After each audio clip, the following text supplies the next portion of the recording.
está claro. Buenos días, amigos oyentes de Está Claro por I99 98.9. Es un día histórico, triste, de conmemoración, un día en que efectivamente el luto no es solamente para las personas que fallecieron o las víctimas, los familiares de las víctimas que fallecieron el 11 de septiembre en Estados Unidos, porque eso involucró también a familias de latinoamericanos y también en especial a 15 familias oficialmente reconocidas, 15 víctimas del 11 de septiembre, pero también hay una gran cantidad de víctimas en materia psicológica y también de los denominados héroes rescatistas que tuvieron sus estragos y tienen sus estragos hoy en día. Este es un programa especial sobre el 11 de septiembre por I99, María Clara Triviño y quien les habla, José Toledo. Le damos la bienvenida a este programa del 11 de septiembre. María Clara. Por supuesto que sí, José. Muy buenos días a todas las personas que nos están escuchando en este momento. Y claro, cómo no recordar ese 11 de septiembre, hace 13 años ya, que impactó la retina de todos quienes estábamos frente a una pantalla de televisión o estábamos escuchando la radio, con las narraciones de los periodistas, con las primeras narraciones de lo que estaba ocurriendo, del choque del avión contra la primera torre y después el choque de otro avión contra la segunda torre, que finalmente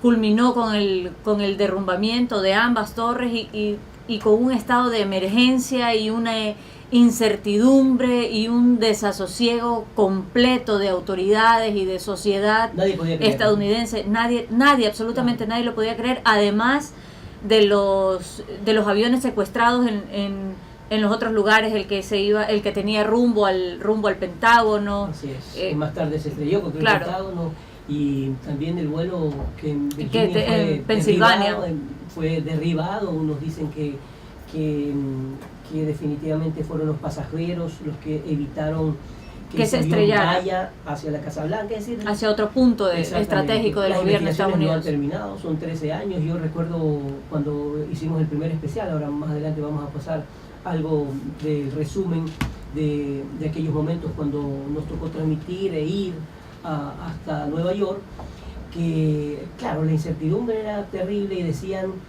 que probablemente los psicólogos, que probablemente después de 10 años los norteamericanos se iban a recuperar, o la gente que vive en Estados Unidos se iba a recuperar de estos atentados. Han pasado ya 13 años y continúa la incertidumbre y además una nueva crisis, que es justamente la que estábamos hablando al inicio del programa. Los rescatistas, ahora en la mañana muy temprano, veía justamente un reportaje en CNN que una gran cantidad de familiares, de víctimas y de personas que trabajaron en los rescates durante 1, 2, 3 meses no han podido recuperarse y ahora padecen de diferentes enfermedades, entre ellas cáncer. O sea, es un drama. Imagínate, voy a rescatar, voy a trabajar en función social y de repente termino como una víctima más. Estos los que sobrevivieron, porque hubo muchos rescatistas también que quedaron finalmente atrapados como una víctima más de estos derrumbes y de esta catástrofe que ocurrió este 11 de septiembre, recordadísimo. Yo creo que nadie en la historia, por lo menos en esta generación, en estas últimas generaciones, podrá olvidar ese día. Imposible. Fácilmente. Imposible. Tantos testimonios de tantas personas, las grabaciones que quedan de lo que comentábamos también, grabaciones desesperadas, grabaciones enviando un último saludo, enviando una palabra de despedida a los familiares de las personas que estaban en los aviones que también habían sido secuestrados y que no se estrellaron en las torres, sino que tenían otros blancos. Claro, hay innumerables libros, investigaciones, hay documentales a diestra y siniestra, hay hipótesis del objetivo, por qué razón, qué ocurrió dentro de la seguridad de Estados Unidos. Se decía que era imposible penetrar a la seguridad de Estados Unidos, sin embargo todo eso fue derribado justamente como las propias Torres Gemelas, es decir, hubo gente despedida. Cambió literalmente el mundo en cuanto a la visión de la seguridad, de los viajes. Los viajes ya no son lo mismo. Nunca más fueron lo mismo. De septiembre, ingresar a Estados Unidos los primeros meses era realmente terrible, lleno de militares los aeropuertos, te revisaban absolutamente todo, todos éramos sospechosos, era un nivel de claro, incertidumbre brutal viajar en avión. y con justa época, razón, ¿no? y con justa razón, Claro, sí. se genera una psicosis a nivel general y a nivel mundial. Así es. Y a nivel mundial, porque luego de eso vinieron otros ataques terroristas en otros puntos del planeta, en otros países, también en fechas muy conmemorativas, que eran fechas especiales. Entonces, bueno, y que cobraron un sinnúmero de víctimas. Y tras todo esto, tras toda esta recopilación de datos, de estadísticas, siempre están aquellas historias tan humanas que nos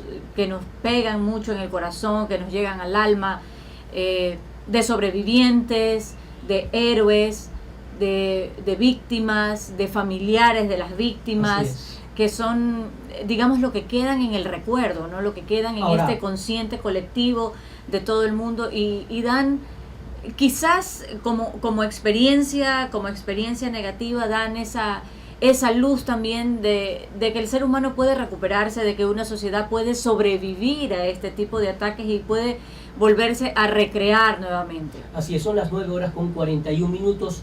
Hay que recordar también que no fue el único hecho lamentable justamente un 11 de septiembre. Recordemos que el 11 de septiembre de 1973 se llevó a cabo la acción militar programada por las Fuerzas Armadas de Chile, de los carabineros, para derrocar al presidente socialista Salvador Allende, que finalmente terminó muerto. Y justamente este día se recuerda aquello, y en Chile en este momento se está llevando a cabo, la presidenta Bachelet está participando justamente de la ceremonia en memoria del expresidente Salvador Allende. Es decir, una fecha realmente dramática. Importante. Ahora, en Hawái también hay otro evento especial al que tú estabas invitado. Exactamente. Bueno, en este momento debería estar en esa ceremonia de conmemoración de lo que ocurrió el 11 de septiembre, pero a través de la Fundación Get Up, que la dirige Vincent Forras, que es uno de los rescatistas bomberos héroes del 11 de septiembre y también víctima, padece de algunas enfermedades. 13 años después, ellos desde hace 3 años, esta fundación se ha unido, las víctimas se han unido con los familiares de las víctimas de Pearl Harbor, lo que ocurrió un 8 de diciembre. Sin embargo, ellos dicen que son fechas imborrables, y desde hace 3 años lo conmemoran en una ceremonia en Hawái. Es decir, en este momento, desde las 8 de la mañana, se están realizando diferentes ceremonias en Washington, en la Casa Blanca, en Estados Unidos, en Nueva York, precisamente, en Hawái, y también ahora en Chile, uniendo pues estas fechas tremendas. Queremos recordar, a los pocos meses de lo ocurrido el 11 de septiembre, hicimos el primer especial de televisión, de algunos que hicimos posteriormente en nuestra carrera periodística, y créanme que como testimonio personal, lo que vimos, lo que atestiguamos en aquella época era una incertidumbre brutal.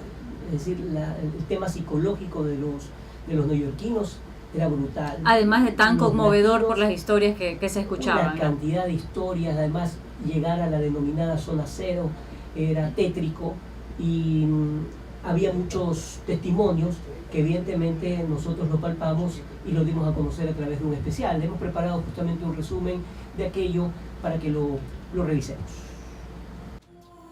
40.000 personas trabajaron en alguna actividad en las torres.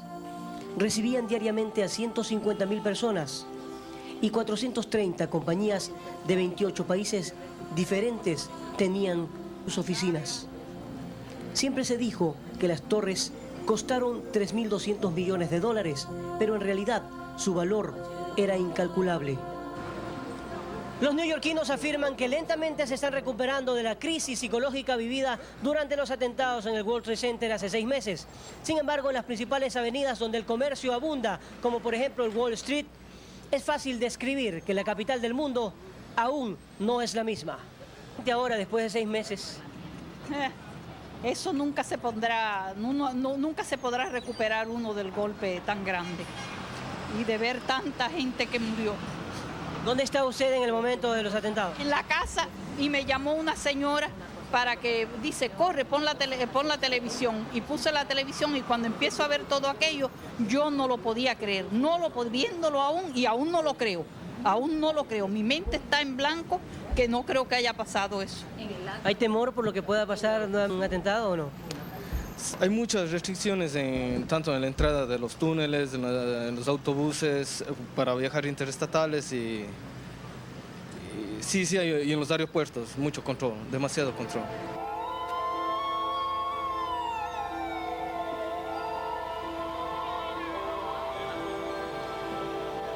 Este puertorriqueño afirma que durante todo este tiempo se le ha hecho imposible conseguir empleo. Yo soy de aquí, yo fui nacido en Nueva New Jersey, tú sabes, y es difícil conseguir empleo. Y yo soy legal en los Estados Unidos porque yo soy puertorriqueño, como ves.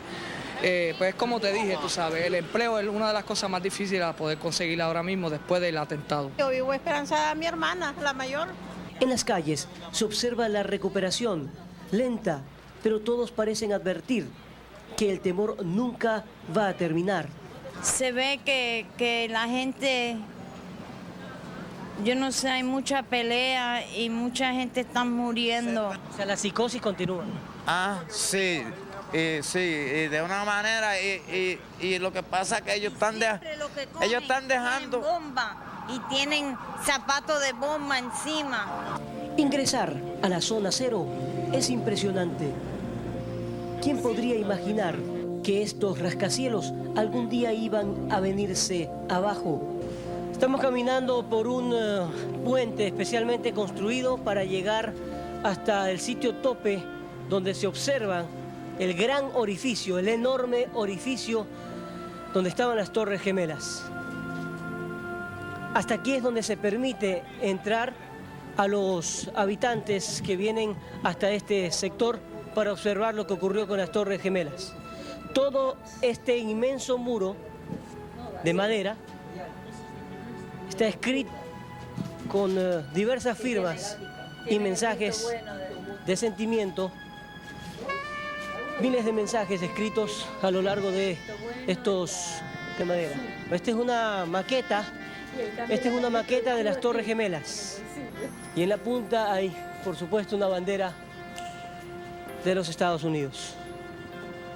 Mucha gente viene a depositar flores como estas, ramos de flores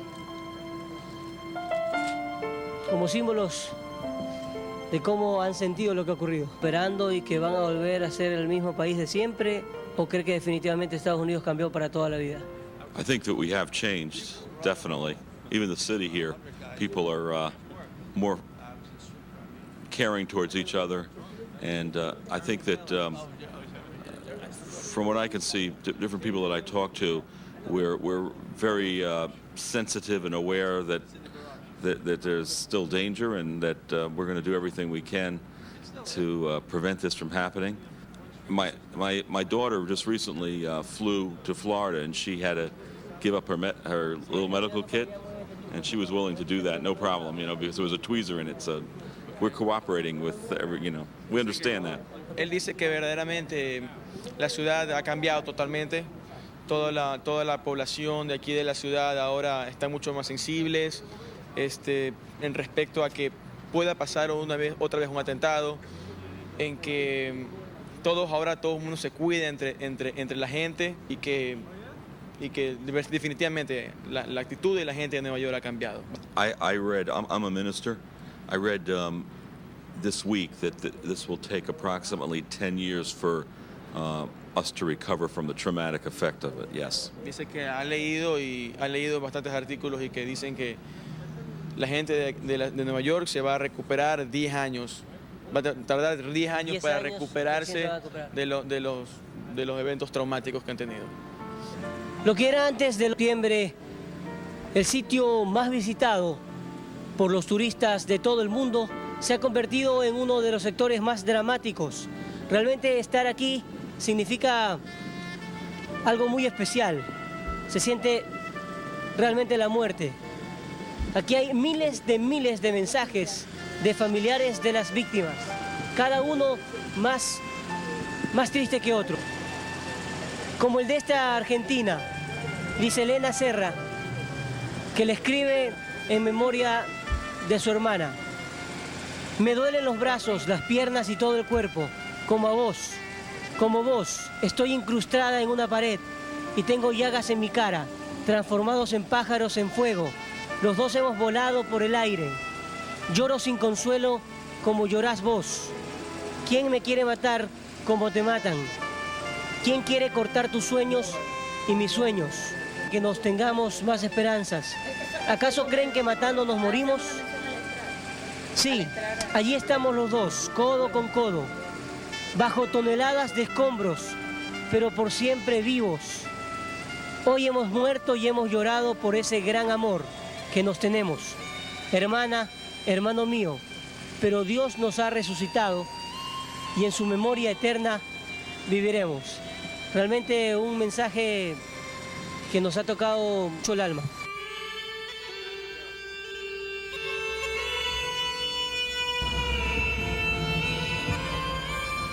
Nos tocó el alma, ¿no? Claro que sí, definitivamente las palabras que escuchábamos en ese momento son tan desgarradoras por ciertos momentos que te hacen fácilmente regresar en el tiempo.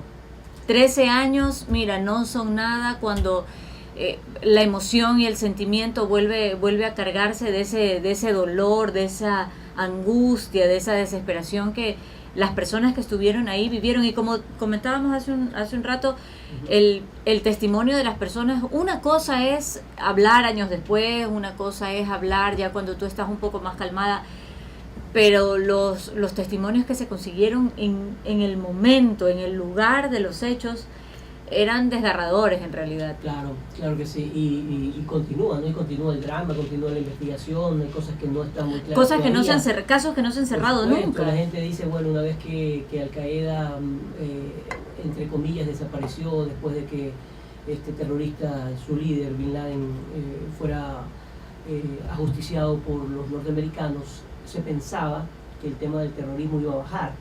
Hace un año y pico el presidente Barack Obama decía, según las reseñas de las cadenas internacionales, que este grupo de terroristas, ISIS, que era un grupo, comparándolo en temas deportivos, como un equipo de segunda categoría. Hoy en día pues ha demostrado en esa misma desgraciadamente que es un equipo de primera categoría, que ha puesto de rodillas a diferentes gobiernos, que ahora, ayer justamente en un discurso pronunciado por el presidente Barack Obama en la noche, en horario estelar, decía que él quiere liderar la coalición para terminar con este grupo terrorista que evidentemente vuelve en estos días nuevamente al tema de qué es lo que puede ocurrir en los Estados Unidos y en el mundo entero, es decir, más ataques terroristas, qué es lo que va a ocurrir en Irak, qué es lo que va a ocurrir en Inglaterra, en Gran Bretaña, en Estados Unidos. Nuevamente viene este fantasma del terrorismo a invadirnos, ¿no? Psicológicamente. Claro que sí, y mira, lamentablemente la época coincide, siempre es como en este tiempo que ocurren tantas acciones infortunadas para gobiernos como el de Estados Unidos, que reciben, digamos, un garrotazo, por decirlo de alguna manera. Primero, con las imágenes que circularon la semana pasada, lo comentábamos, terribles, imágenes escalofriantes de las decapitaciones de dos periodistas de guerra, dos periodistas que estaban ubicados dos corresponsales que estaban ubicados en este sector del mundo, cubriendo sus noticias, que fueron secuestrados, que pasaron años en cautiverio, y ahora pues que están anunciando también la posible decapitación o el asesinato. Es que son palabras tan duras, tan fuertes, de un empresario que tienen también en cautiverio. Entonces, ¿te imaginas? Esto es un conflicto enorme para los gobiernos que tienen que lidiar, para los organismos internacionales que tienen que lidiar con diferentes grupos, culturas, religiones que se asientan. Los capítulos parecen continuos, ¿no? Sí, Primero, que se van repitiendo. El mundo celebraba que por fin llegó a una paz, bueno, entre comillas, porque siempre queda esa expectativa en Gaza, ¿no? Entre los palestinos e israelíes. Y ahora siempre aún continuará, porque hay, bueno, lógicamente hay algo de paz en un sector y se enciende la llama del conflicto en otro sector, y definitivamente en estos problemas territoriales, culturales, por poder, por gobierno, que tengan la motivación, que tengan al final, nadie gana, porque después del conflicto queda tanta destrucción, tanta desolación, tanta miseria, tanto sufrimiento, tanto dolor, tantos mutilados, si hablamos de la parte física, que es bien complejo el reconstruir una sociedad, un gobierno, un país, un territorio de esa manera. Bien, es momento de irnos a una pausa comercial y continuamos con más testimonios y también reportajes al respecto del 11 de septiembre. Se trata de Elda Girón, cuyo esposo Fabián Soto está desaparecido. Durante el programa especial de Sábado Gigante, el periodista Jorge Ramos de Univisión la entrevistó y todo el mundo fue testigo de su dramático caso. ¿Cree que su esposo, Fabián Soto, quien se encontraba en qué piso, Elda? En el 107, en los gemelos número 2. El número 2. En el número 2. ¿Usted está convencida que Fabián está vivo? Sí, yo sé, porque yo lo llamé a las 9 de la mañana y él me dijo que estaba bien, pero se me cortó la llamada y después yo no pude comunicarme con él. Fabián habló con usted después del primer avionazo. Después del primer avionazo, en la Torre 1. Es decir, no en la torre donde estaba Fabián. Torre 2. ¿Y Fabián sabía que había un accidente? Sí, él sabía porque dijo que tenía miedo y que no lo dejaban salir. ¿Cómo que no lo dejaban salir? Que no lo dejaban salir, no sé, de ahí yo no me pude comunicar con él. Esta es la foto de Fabián que están ustedes viendo. Pero nosotros tenemos la esperanza de que él está vivo y en cualquier momento lo vamos a encontrar. Fabián empezó a trabajar limpiando ventanas en las Torres Gemelas. Y yo les quiero decir a los familiares, a sus padres de Ecuador, a mi hijo, que no pierdan la esperanza, que nosotros lo vamos a encontrar y que todos estamos reunidos acá, toda su familia y sus amigos que lo queremos mucho y estamos esperando que regrese a mi hijo. La desesperación de Elda aumentaba con el transcurrir de la entrevista. Después del mensaje a su familia en Ecuador, suplicó porque alguien la ayude a ver a su hijo Fabián Jr. de 8 años, quien se encuentra en nuestro país y que no lo ve hace 6 años. Yo tengo un hijo, pero está en Ecuador. ¿Ya le dijo usted lo de Fabián? No, todavía no quiero decirle porque yo tengo la esperanza de que él va a regresar. ¿Y a los familiares de Fabián en Ecuador tampoco? No, pero ellos ya saben, los padres. Pero yo todavía no he hablado con ellos porque yo sé que no es cierto. Yo no me resigno todavía a que lo he perdido. Seguiré buscándolo todos los días, venir para acá hospital por hospital como lo he estado haciendo. La esperanza no la ha perdido él. No, todavía. Yo sé que lo voy a encontrar. Lo único que les pido a los familiares de Ecuador, sus padres o a mi hijo, que por favor no pierdan la esperanza ni la fe, que nosotros lo encontraremos. Su hijo probablemente lo está escuchando ahora mismo en Ecuador. Sí, mi hijo está en Ecuador. Y no sabía él sobre esto. No. ¿Qué le quiere decir a su hijo que lo está escuchando probablemente? A mi hijo le quiero decir que lo quiero mucho.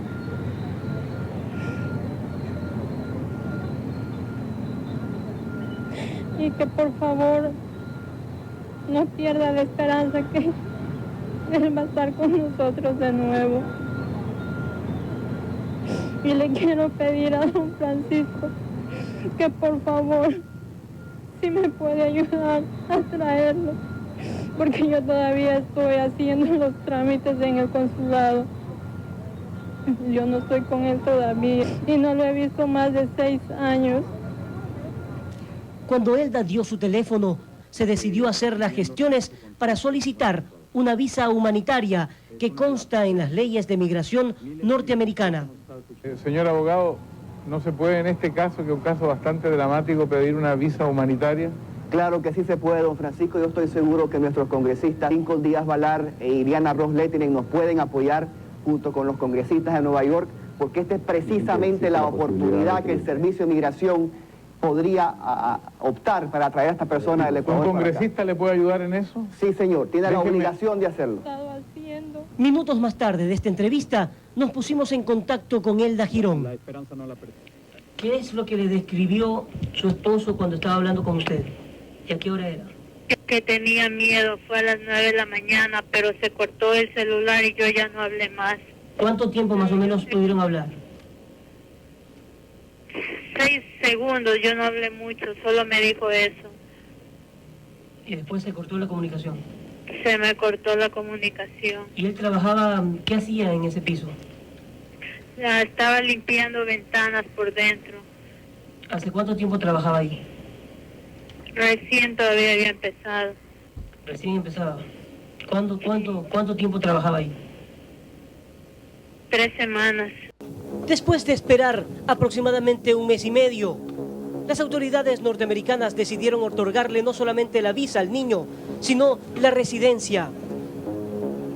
Y el reencuentro debía darse en el mismo lugar donde se inició esta historia, en Sábado Gigante.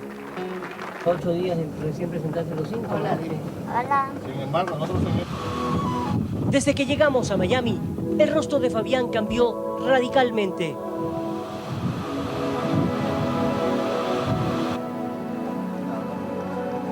Ya al día siguiente, los productores del programa más visto en Latinoamérica lo esperaban para llevarlo al set. Faltaba poco para el gran momento. Tras bastidores, se observaba a Elda Girón, que aguardaba impaciente ya en el set de Sábado Gigante. Después de 7 años de no poder ver a su hijo, ahora tan solo lo separaba tablero. Todo el público que siguió paso a paso esta historia, tanto en Ecuador como en Estados Unidos, tenía ansias de ser testigo de una historia triste, pero con un final feliz. Sin duda cambiaron la historia del mundo y muy especialmente de todos nosotros que vivimos en los Estados Unidos. Hoy Elda intenta reconstruir su vida y la hemos invitado para compartir con ella un testimonio de esperanza. Y el momento llegó, y fue tan emocionante como indescriptible. Queremos agradecer al Centro de Estados Unidos en el Ecuador, a la Oficina de Asuntos Humanitarios de Washington. Queremos agradecer el trabajo de José Toledo de Gama Visión en el Ecuador y a muchas personas que nos permitieron en este caso.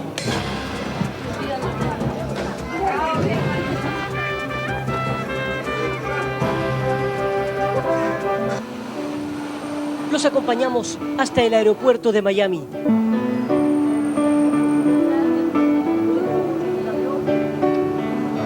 Así los dejamos, madre e hijo, juntos como debía ser.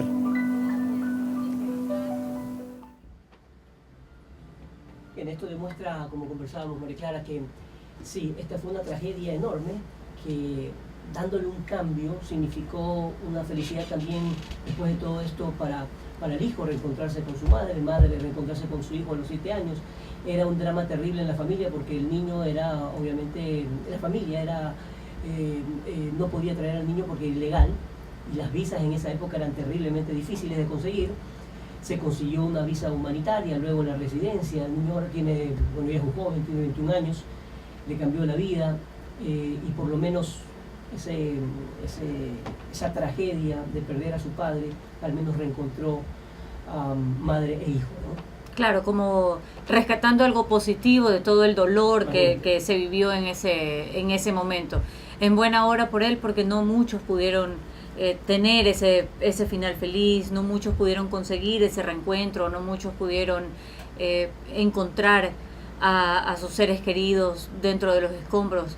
Efectivamente hay muchos desaparecidos, personas que quedaron sin poder ser rescatadas, que quedaron como un nombre en una lista sencillamente, y además tantos otros que ni siquiera reportaron que estaban trabajando justamente por esa condición de ilegales. Claro, aquí tenemos algunos datos. Dice, más de 55.000 personas participaron, más de 55.000 personas participaron en las labores de rescate de supervivientes y recuperación de cadáveres. 40.000 policías, bomberos de Nueva York, más efectivo de Long Island, New Jersey, Connecticut y Florida, 11.000, personal de emergencia 2.000, voluntarios 2.000, justamente de esos 2.000 voluntarios hay muchos que ahora han demandado al Estado porque dicen que nunca se les advirtió las condiciones en que estaban realizando justamente esta acción de voluntariado, y ahora se han convertido en víctimas también de aquello. Y hay 380 desaparecidos entre bomberos y policías, y ahí es donde justamente lo que conversábamos puede hacer que algunos, pocos o muchos ecuatorianos hayan sido víctimas y están desaparecidos porque como tenían su condición de ilegal y sin registro, por eso, sin registro, entonces los familiares de esos desaparecidos temían ir al consulado o a las autoridades norteamericanas a denunciar el hecho, porque evidentemente iba a quedar evidenciado que ellos también son o eran ilegales, y entonces esa condición iba a permitir que los deporten. Es decir, toda esa mezcla de infortunio, de desazón, de tragedia, sumado justamente al no poder ni siquiera denunciar aquello. Sí, es tremendo porque eso agrava más el dolor, agrava más esa sensación de impotencia, de no poder hacer absolutamente nada, ni siquiera tener la libertad o sentirse en la libertad de reportar a tu ser querido que está desaparecido por una condición de ilegal. Pero bueno, esa era la realidad que se vivía en ese momento, y era la realidad a la que tenía que enfrentarse probablemente cientos de familias que estaban más o menos transitando por la misma circunstancia de vida, de trabajo, de desesperación también en aquellos momentos.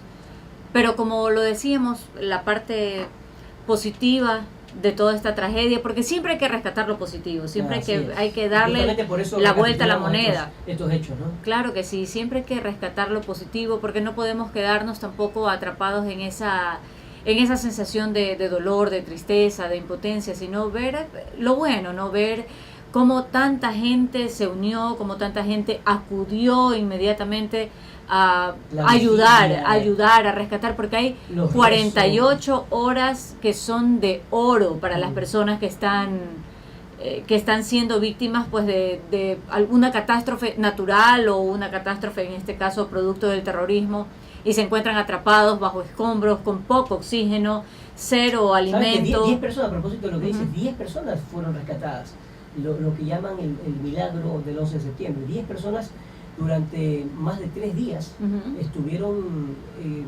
bajo los escombros, y sin embargo los rescatistas lograron recuperar. Entre ellos recuerdo perfectamente un niño.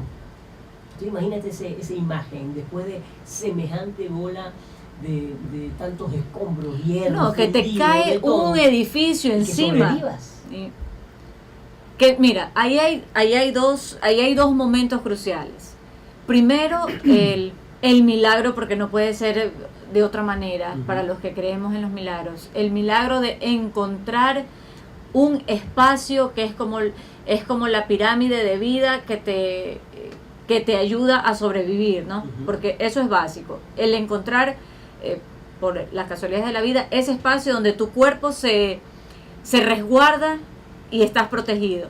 Y el segundo momento importante es que el rescatista logra llegar a ti, porque tú puedes estar en ese espacio, pero si ese espacio está bajo toneladas y toneladas de fierros retorcidos y los rescatistas no te escuchan, 104 pisos. Imagínate, no encuentran ese lugar, y ahí trabajaron hombres y animales también, porque los canes sirven mucho en esas labores de rescate. Con el olfato que tienen logran identificar, lógicamente con su olfato, el olor de un ser humano, entonces se dirige allí la acción de rescate. Exactamente, es decir, es un tema para no olvidar. Hemos querido rendir homenaje póstumo, por supuesto, a las víctimas, y también recordar para que Dios quiera que nunca más vuelva a ocurrir un atentado de esta naturaleza, ningún atentado, y ojalá en algún momento podamos hablar de una paz duradera en el mundo. Impresionante cómo hoy en día estamos hablando de guerra tras guerra,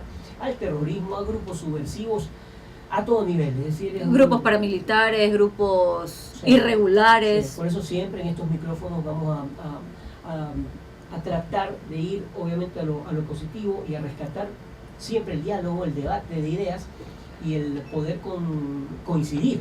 Es decir, por más de que tú tengas puntos de desacuerdo entre una u otra forma de ver la vida, la política, etcétera, que haya concordancia para evitar cosas extremas, ¿no? Claro que sí, porque nuestro mundo se merece eso, se merece paz, se merece armonía, tranquilidad, vivir y convivir con todos de la mejor manera. Yo creo eso es lo que todos esperamos para el futuro, esperamos para el presente, esperamos para nosotros y para las generaciones venideras. Ese es ese es el objetivo, ese es nuestro pensamiento y ojalá que eso ocurra y muy pronto.